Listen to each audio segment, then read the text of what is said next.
My name's Jim Burke. I'm with a company named KBI. KBI is the manufacturer of the supercapacitor module.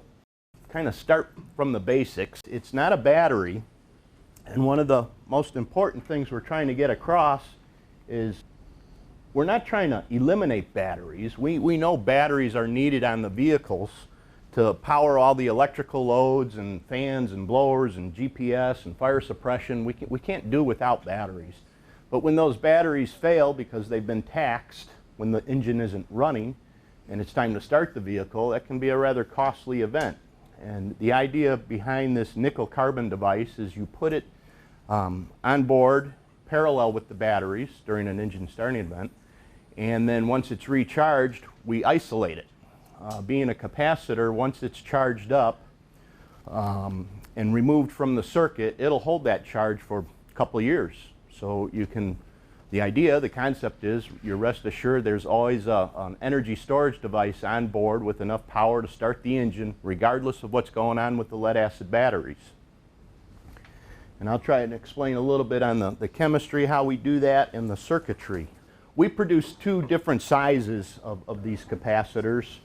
TriMet, with the climate that you're in, we're using the smaller version. We refer to it as a 70 kilojoule unit.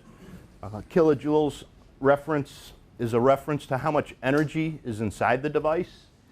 We have a larger device. Physically they would look the same, but inside the cells are the electrodes. The electrodes hold the charge.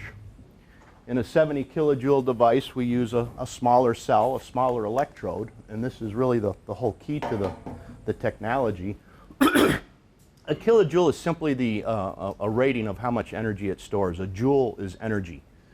This device has 70,000 joules of energy in it. And if you were looking at a traditional metal film type capacitor, the type you see in electronics and radios and TVs, it would take a couple table loads of those smaller devices to equal the energy we get out of a 70 kilojoule supercap. That's why they call it a supercap. Technically, it's an electrochemical double layer capacitor. There's a couple different brands and styles out there, but this nickel carbon device is unique. So a lot of what I say and what you read about supercaps, you gotta take it with a grain of salt. They're all different. We've all been kind of classified like Kleenex. And Kleenex, there's a lot of different brands and types of Kleenexes out there. Nickel carbon is unique. Some of the things that it can do and the way it reacts are completely different than some of the other technologies out there. And you'd almost have to do a study on each one to understand what they're all about. In a Gillig installation, we've removed half the batteries. Sometimes if there's two 8Ds in place, we'll remove the 8Ds completely and replace two of the 8Ds with two group 31s. If there were 4 group 31s on the bus, we're going to take 2 of the group 31s out and put in 1 supercap. Again, reason being is basically all the engine cranking power is going to come from the supercap. We don't need CCAs. We don't need cranking power out of the batteries. This device by itself, without the batteries, has more than enough power to start that engine. In fact, with 70 kilojoules of energy in there, you've got enough energy to start that engine probably 5 or 6 times before you'd have to recharge it. But again, we've got the batteries there to support the electrical loads when the engine isn't running. And we kind of take advantage of that with the circuits that we've developed. When the engine goes into a start mode, the batteries are going to contribute. They're running parallel with the supercap. It's energy, so let's use it. That's the way to apply it. Guy hits the start button, supercap circuit closes, batteries come online, and everybody tries to get the bus started. You should never have to service the device. Being a supercapacitor or a capacitor, the electrodes don't wear out when they're charged and discharged. That's what kills a battery. Every time you take energy out of it and you put energy back in it, you're eroding the electrodes, some of the lead on the plates of the electrodes. Eventually you've eroded enough material away, the battery fails. That doesn't happen with the supercap. Once you charge it up, it's a physical process. This carbon electrode, they say a tablespoon of this carbon material has got the surface area equivalent of a football field. There's 26 carbon electrodes in each cell. There's 20 cells. There's a heck of a lot of power and a fair amount of energy for a capacitor. But most importantly is you can cycle it on and off, on and off, on and off. It doesn't wear out. The idea is put it on the vehicle, forget about it, it lasts the life of the vehicle. If we do have to service it, I'm going to go over some of the basics.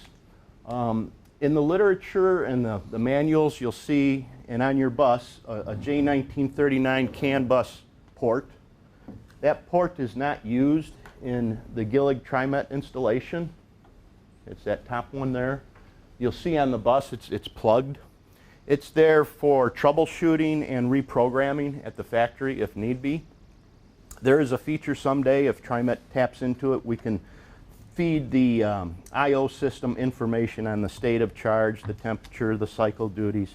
It's a fair amount of information that's out there, but if you're not looking for it, it's kind of worthless, so we don't tap into it at the factory. The most important connector or thing we're going to look at is the 4-wire pin connector. Again, on the front of the unit, you'll see that Gillig has got a wiring harness that plugs into that. That's going to turn the device on and off, and it also gives us a signal that the bus is running, that the engine is running, so we can go into a recharge cycle. The other important thing on that faceplate is that LED status indicator. That might be the most important thing we're looking at on the faceplate of the device. That LED indicator is running parallel with the relay that's inside the box. The 4-pin connector, pin number 3 isn't used. The two most important pins to consider are pins number 1 and 2. When pins number 1 and 2 are closed, that green LED should be on. By closing pins number 1 and 2, you're simulating what's going on with the push-button start switch. And whenever that circuit is closed, we're closing the relay. The LED is wired parallel with the relay. That green LED should be on. So if there's a question as to whether or not this thing's functioning or not, you want to jump out pins number 1 and 2 and see and watch for that green LED to turn on. What you're doing when you're jumping pins 1 and 2, again, we're using capacitor power to go through and out pin number 1 up to the push to start switch.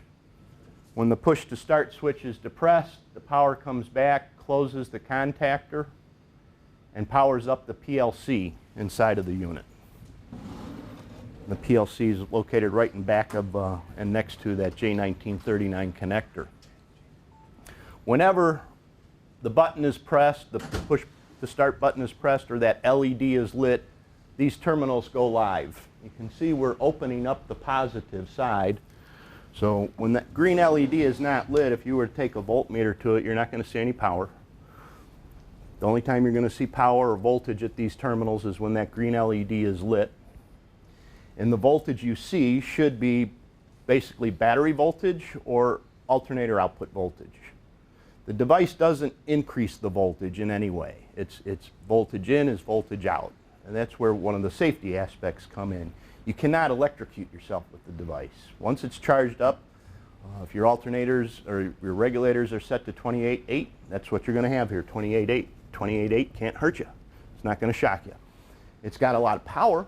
We've got the power potential, again, that 70 kilojoules of 6,000 to 8,000 amps. So if you were to dead short it with a wrench, you're going to have a arc potential that's just tremendous. I've done it myself accidentally. There's one heck of a zap. But because we're not very energy dense compared to a battery, that energy is dissipated literally in the blink of an eye. The arc occurs, the energy's gone, the event's over with. The wrench doesn't even heat up. It's just a big flash, arc, gone, done. One of the nice things about it is you can recharge it just as quick. When that alternator kicks on, or if you need to recharge it from batteries, as soon as you hook the power up and that relay's closed, within seconds, it's fully charged. It's taken on 70 kilojoules worth of energy again. Which in the capacitor world, 70 kilojoules is a lot of energy. In the battery world, it's nothing. I mean, if electricity is like water, and I always like to use water as an explanation, but if this is the power or energy inside of a battery, that's a fair amount of energy. The energy inside this device is probably about a capful of energy compared to that battery. The difference is the internal resistance. This thing has virtually no internal resistance. It's extremely low. It's about 6 milliohms. It's about 1/10 of a battery. So we can get rid of the energy that's stored inside of there extremely quick, very quickly. Lots of power potential. And we can bring it back on just as equally as quick. If something has gone awry in the bus wiring, odds are you've blown the fuse inside of this thing. And I'll get into that in the next slide or two. But if you suspect it's not working, again, the best way is to jump pins 1 and 2. And I'm going to get John half a dozen of these test leads. But if you don't have one, again, you're going to jump pins 1 and 2. And I'll show you down on the bus what happens. But what you can do is when you close pins 1 and 2, that green LED should come on. We don't need any bus battery power. This thing can be sitting on the bench, if need be, to test its circuitry. When the green LED is on, you should be able to take a voltmeter and see what the voltage is in the cap. And there should be at least 20 volts in there, even if it's been sitting around for years. If it's below 20 volts, we'd want to recharge it, let it sit overnight and check it. But once you turn it on and take the voltmeter to it, you see at least 20 volts. If the LED doesn't light when we've tripped or closed pins 1 and 2, the first place to go is the fuse assembly. That 5 amp fuse is in there again because we're taking supercapacitor power, feeding the Gillig wiring harness throughout the bus, and if a short occurs in that wiring harness somewhere, we don't want to keep feeding supercap power to the short, so we're going to blow the fuse. So if you hit the button, the LED doesn't light, check the fuse. If the fuse is blowing and you replace it and we're functioning, you know your short is somewhere in the bus harness. Again, when you're inside of here, you're on the capacitor side of the contactor, so even though these guys are open when the green LED isn't on, the leads coming out of the supercap are hot. There's no doubt. They're charged. So you want to, be careful. Just don't drop a wrench in there, or take your watch off if you're in there, and try not to short out the terminals in the box itself. You can't electrocute yourself, but it's going to be, you'll remember what happened, I guarantee it.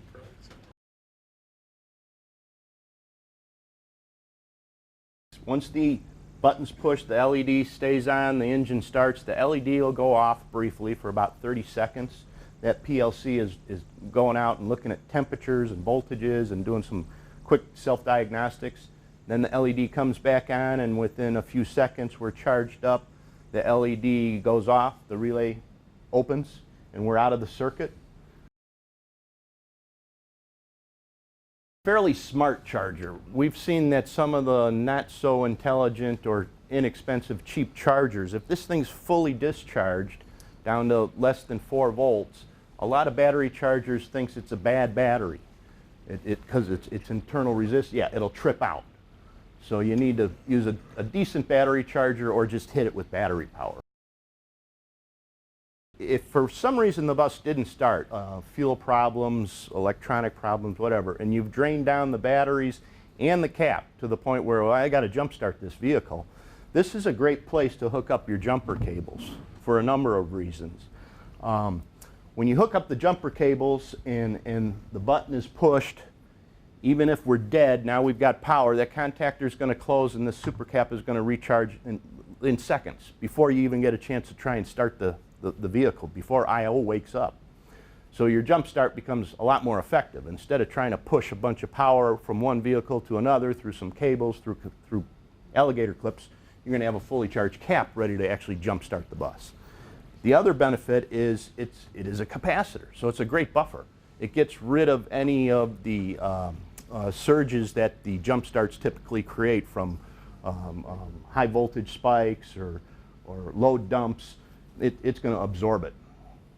Hopefully you're not jump starting the bus very often with this thing on there, but if you do have to do it, normal procedure, hook your cables up here and start the bus.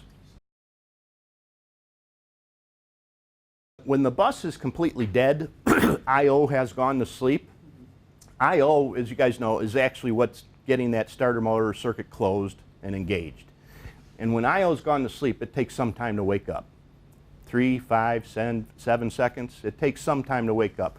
The amount of time it takes to wake up after you've pushed the button, this guy's charged up before I/O turns that starter motor circuit live. Which the drivers are going to have to get used to that if dead battery starts are a real issue in the fleet. If the batteries are continuing to get drawn down below that I/O voltage threshold and the master run switch is turned on, the bus is going to appear to be dead. Nothing's happening. My batteries are dead. I can't start the bus. Well, that's not true. With the super cap on board, hit the start button. You're going to close the circuit.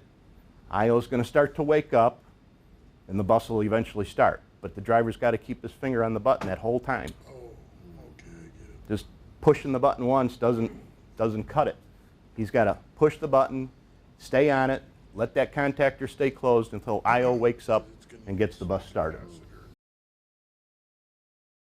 The best practice that you can have is if you're servicing batteries and you're taking off the battery cables, unplug the Gillig wiring harness and this thing can't turn on. So the question has come up, can you limp home? If the batteries have gone south and the alternator's dropped out, will this get you home? Nope. Once the LED or contactor's open, there's no power coming out of us. I mean, if you wanted to get tricky or fancy, you could go out to the field and jump pins 1 and 2. You know, you'll have power there to limp home, but it's not built in. It's not a limp home device. It's an engine start device, and that's it. Not during an engine starting event. The batteries, especially as they discharge, their state of charge gets lower and lower. Their internal resistance goes up and up and up. And during that engine starting event, again, water, path of least resistance is get me to the starter motor. Now, if you were to turn the relay on and walk away and come back in 15 minutes, yeah, it's gonna, but during the engine start event, no, and it might have been, we sell the super cap module by itself. This device we refer to as the KSM, Cap Power Starting Module. With this device, you don't have a sequence of battery cable connections or disconnections because we know we're dead here. Okay. If you were to buy just the module, and in the module's installation instructions, you would see a series of events to follow.